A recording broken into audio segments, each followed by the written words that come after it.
그레인그린은 어떻게 저소득 집단 또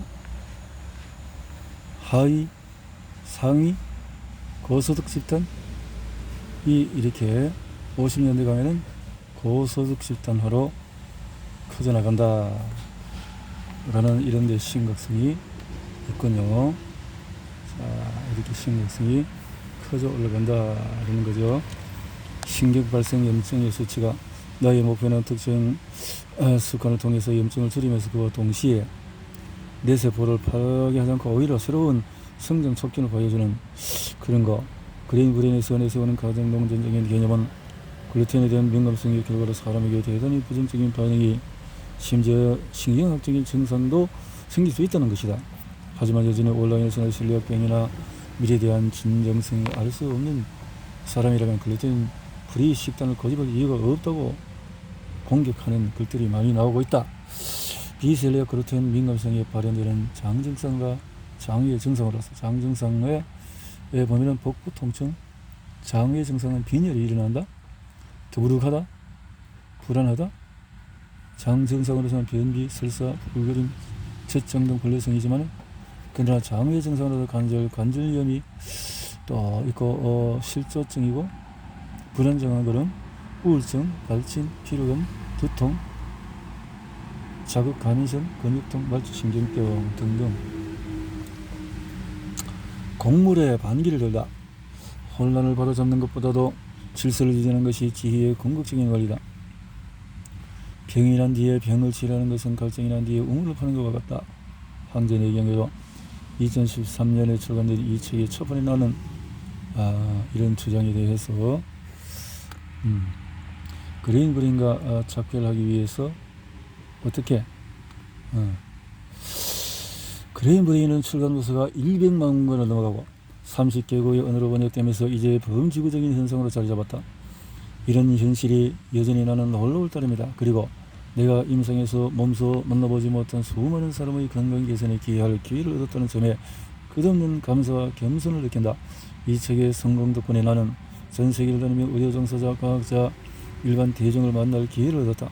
2017년에 내가 가장 기쁘게 생각하는 경험을 했다. 당시에 나는 세계은행에서 뇌 건강에 대한 나의 소견을 발표했는데 그 내용이 전 세계 150개 지역으로 방송이 됐다. 나는 다른 공공행사나 사립 행사에도 셀 수 없이 많이 참여해서 강의를 했다. 자, 나 자신을 위해서 사람에게 꼭 말해야 하는 상황이 온다면 나는 그 사랑하는 가족이 다음에 열거된 것을 한 가지 이상은 했을 것이라고 말하고 싶다. 어떤 거? 당뇨병이 없는 상태에서 만성적으로 혈당이 높은 상태로 살았다. 평생 탄수화물, 특히 정제된 설탕, 밀가루, 곡물을 너무 많이 먹었다. 콜레스테롤을 최소화하는 저지방 식단을 선택했다. 특히 중년기부터 만성적인 고혈압을 안고 살았다. 만성적으로 높은 수준의 광범위한 침묵의 염증을 안고 살았다. 선조들의 식단은, 서구인의 전형적인 식단은 탄수화물의 중심이 60%고 선조들은 75%가 지방이었다라는 거죠.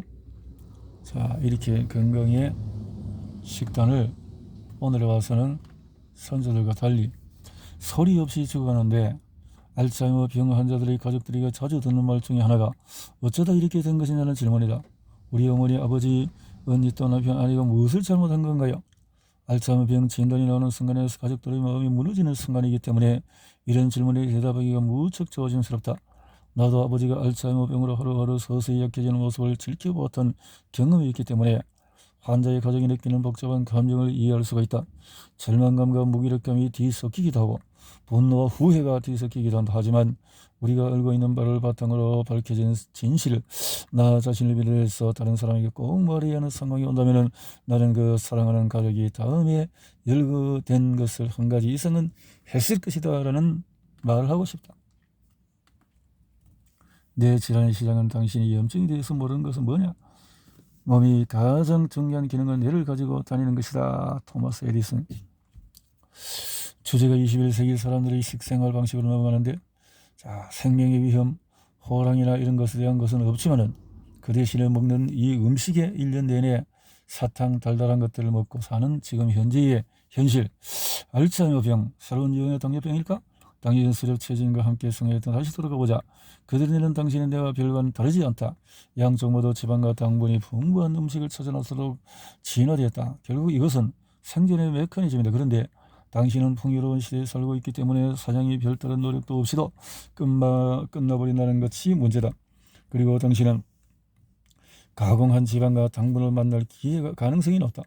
반면에 동물에 살던 선조들은 먹을 것을 찾아오는데 오랜 시간을 보내면서 동물에서 나오는 지방이나 제철 식물과 열매에서 나오는 천년당분을 간신히 만날 것이다. 네. 당과 혈색소의 반응들이 높으면은 문제가.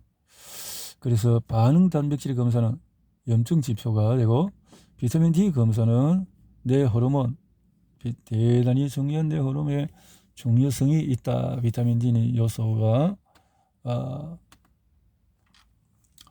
자, 기분장애, 과체중, 비만, 두뇌 증후군 이외 다수 이 문제들로 고통을 받지 않는다고 해도 그린 브레인은 행복감을 유지하고 기민한 정신을 보호할 수 있도록 도울 수 있다. 등등. 조현병, 자, ADHD, 알레르기, 불안증, 자가면역, 만성피로, 우울증, 당뇨, 간질, 감기, 자전, 관절염, 셀리악 등등 이런 모든 것들이 어디서 나오냐 하는 것을 통곡물에서 그 답을 찾았다라는 거죠.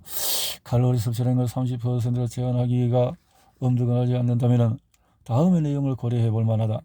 평균적으로 우리는 1970년에 비해서 23% 더 많은 칼로리를 섭취하고 있다. 국제연합기구에 따르면 일반적인 미국 성인은 하루에 3,600칼로리 이상을 섭취한다. 대부분의 경우에 정상적인 칼로리 섭취량의 여성이 2,000칼로리 안팎이고 남성이 2,500칼로리 안팎으로 여겨지고 있다. 자, 우리는 칼로리가 이렇게 많은 시대에 살고 있다. 칼로리 섭취의 제한은 BDNF 생산 유전자를 지키는 또 하나의 후성 유전적인 요인은 칼로리 제한, 섭취 제한이다. 동물에게서 칼로리를 적인 식단을 먹이면 30% 정도 줄인다면 뇌에서 생산되는 BDNF의 양이 많아지고 기억력이나 다른 인지 기능에서 극적인 개선이 나타난다는 것이다. 강범일 연구를 통해서 밝혀졌다라는 거죠.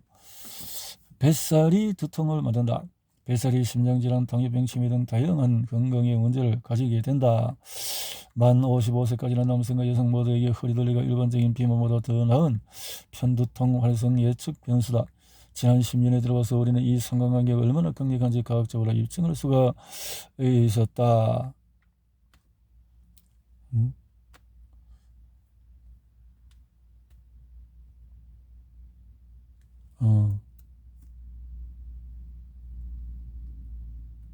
이탈리아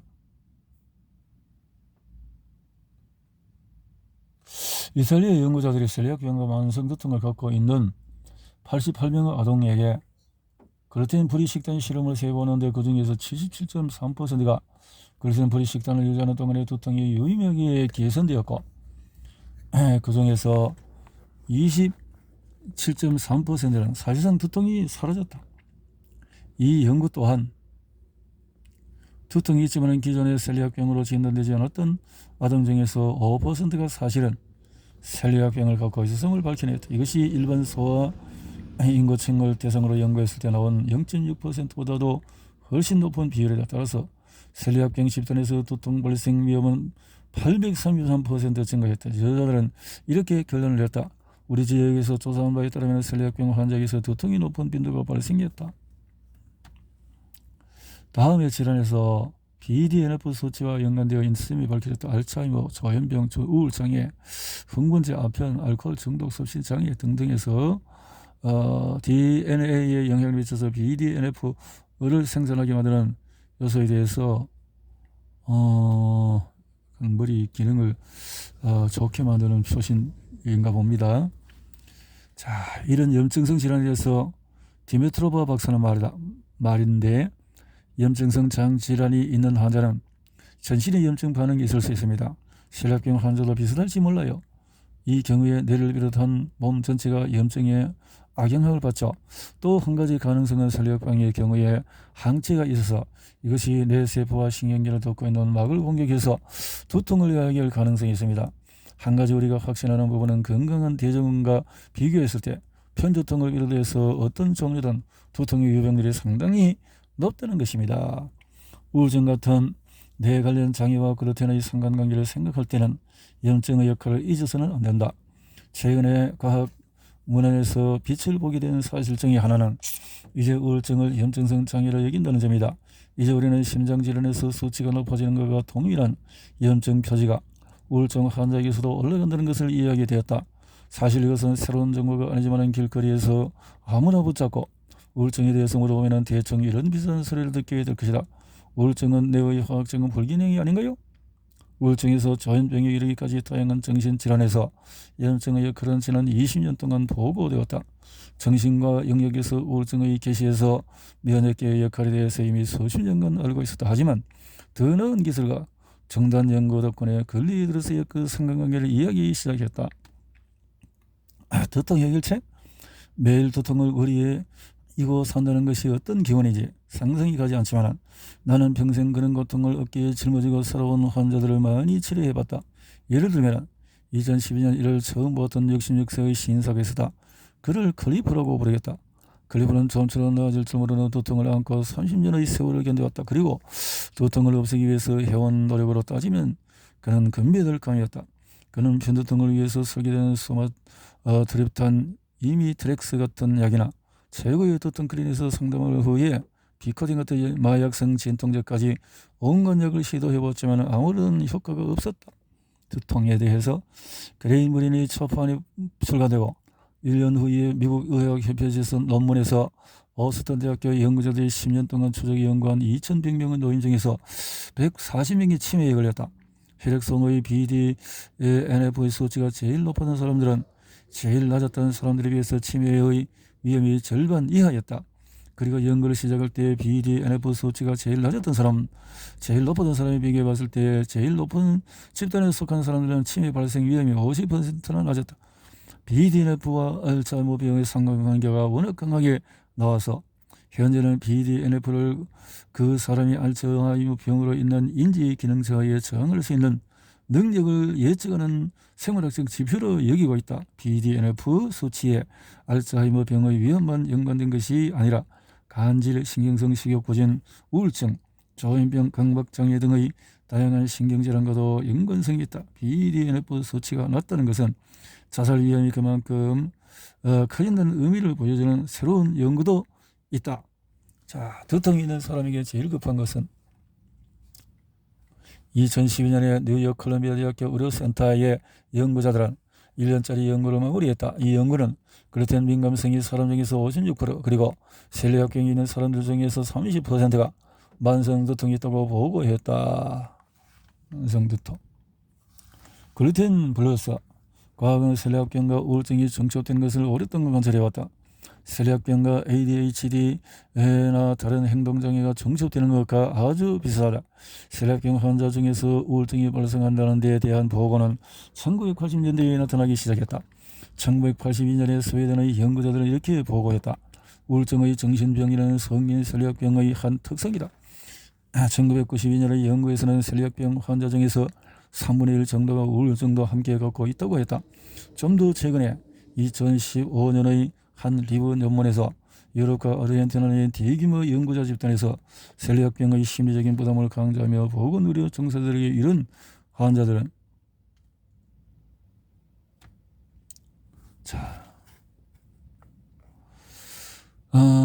대적으로 어떤 형태도 운동에 참여하지 않고 적적해서 당화 혈소가 6이었다면 운동으로 0.73 감소한 것은 당화 혈소가 12% 줄어든 것에 해당하는 것인데 이것은 당뇨병 치료제를 복용한 것에 버금가는 효과다. 그래서 이렇게 해서 노력하는 것이 약을 안 먹고도 큰 노력 없이도 효과를 볼 수 있다. 좋다. 그럼 운동이 몸과 뇌에 좋게 작용했다는 것을 알겠다. 하지만 운동을 얼마나 많이 얼마나 철저히 해야 할까? 집안이나 전문가 여기에 답하기 위해서 러시아 대학교 경력과 노후 프로젝트에서 나온 연구를 살펴보자. 연구 결과로 일상의 운동 수준이 제일 낮은 사람은 제일 높은 10%에 비해서 알츠하이머병 발생이 증가하는 것으로 나왔다.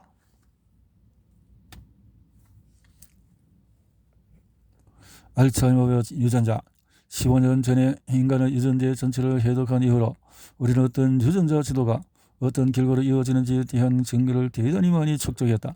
1990년대 초반에 중반 사이에서 뉴스에 귀를 기울였던 사람이라면 아마도 과학이 알츠하이머 유전자를 발견했다는 소식을 들어봤을 것이다. 이것은 특정 유전자 알츠하이머병 위험 사이의 상관관계를 말하는 것이다.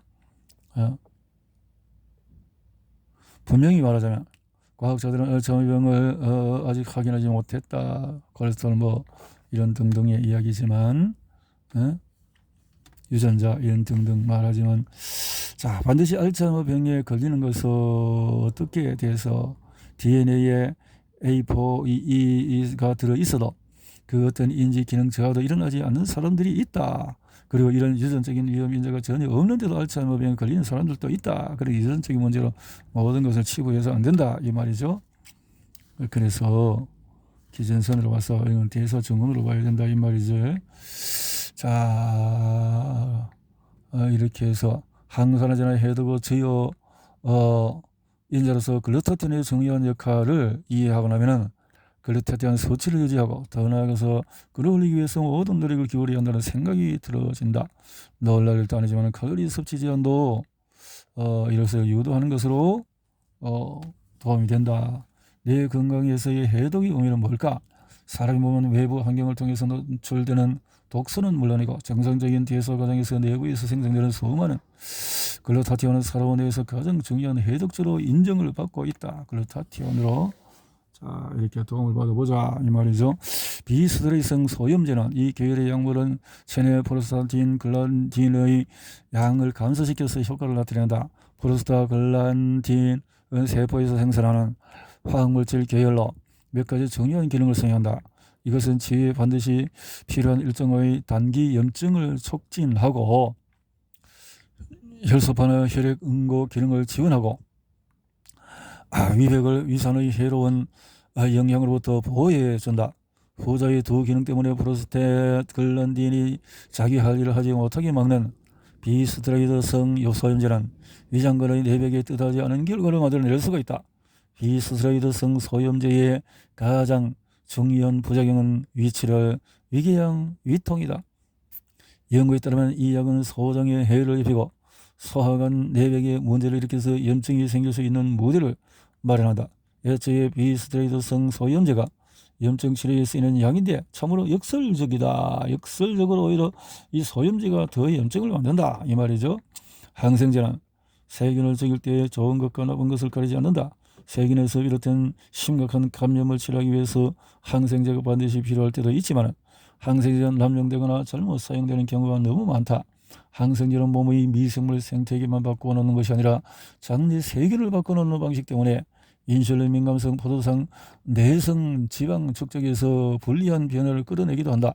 항생제는 우리의 생리학도 건드려 우리의 탄수화물을 대사하는 방식과 간이 지방과 스테로이드를 대사하는 방식을 바꿔놓기도 한다. 약을 사용해야 할 적시적소가 있으면 분명하다. 하지만 우리가 너무 빨리 약으로 손을 뻗고 의사의 상담 없이 자기 멋대로 처방하고 약물에 너무 의존하는 세상에 살고 있다. 나는 언젠가 약물의 사용은 최소화하고 몸의 선천적인 치유 능력을 극대화할 수 있는 날이 오기를 꿈꾼다. 이 잘못된 치유가 문제를 일으키기 때문에 자 이렇게 증상을 좋게 하는 그런 부분으로 키워나가야 할 것이다 라는 거죠. 인간의 생리학은 산후 스트레스 높은 시기에 더 많은 보성 항산화제로 만들어낼 수 있는 자체적인 생화학을 발전시켰다. 우리 세포들은 외부의 식품을 통해서 들어오는 항산화 성분에 전적으로 의존하지 않는다. 대신에 필요한 항산화 요소를 만들 수 있는 선천적인 능력을 가졌다. 자유기 수치가 높아지면 세포에서 NRF2라는 특별한 단백질의 스위치가 켜진다. 그럼 우리의 몸은 재빨리 항산화제뿐만 아니라 해독 효소에 이르기까지 다양한 성분들이 생산되는 문이 열리게 된다. 과도해진 자유기가 이 경로를 통해서 항산화제의 생산 증가를 유도한다면 이런 질문이 뒤따르게 된다. NRF2 활성화를 시키는 것이 또 뭐 있을까? 응? 과도한 것은 우리 뇌 조직이 자유기의 공격을 받고 있다면 항산화제를 장단으로 먹어서 효과를 볼 수 있을까? 이 질문에 답하려면 세포의 에너지 공급자인 미토콘드리아에 대해서 생각해 봐야 한다. 정상적인 에너지 생산 과정에서 각각의 미토콘드리아는 매일 수천 개까지는 아니어도 수백 개 정도의 자유기 분자를 만들어낸다. 여기에 우리 각자의 몸에 들어있는 1경계 정도의 미토콘드리아 개수를 곱하면 10D로 제로가 무려 18개나 따라오는 상상조차 하기 힘든 거대한 수가 나온다. 그럼 의문이 든다. 자유기의 이런 맹공 앞에서 비타민 E 캡슐이나 비타민 C 알약 하나가 대체 얼마나 효과가 있을까? 불충분한 비타민 D 수치를 바로잡는 데는 몇 달간의 보충제가 필요할 수 있겠지만 그렇게 하면 뼈 건강이랑 뇌 건강에 이르기까지 몸 전체의 화학이 현저하게 개선이 된다. 심지어 인슐린 민감성도 개선이 되고 뇌 식생활 지침은 냉수성 어리와 버섯 등 자연에서 발견되는 훌륭한 천연의 비타민 D 공급원도 제공해 줄 것이다. 그래서 약으로 뭔가 해보려고 하는 것보다도 천연에 대한 이 답을 얻어야 할 것이다 라는 것을 내가 관련해서 이렇게 해보자 라는 거죠.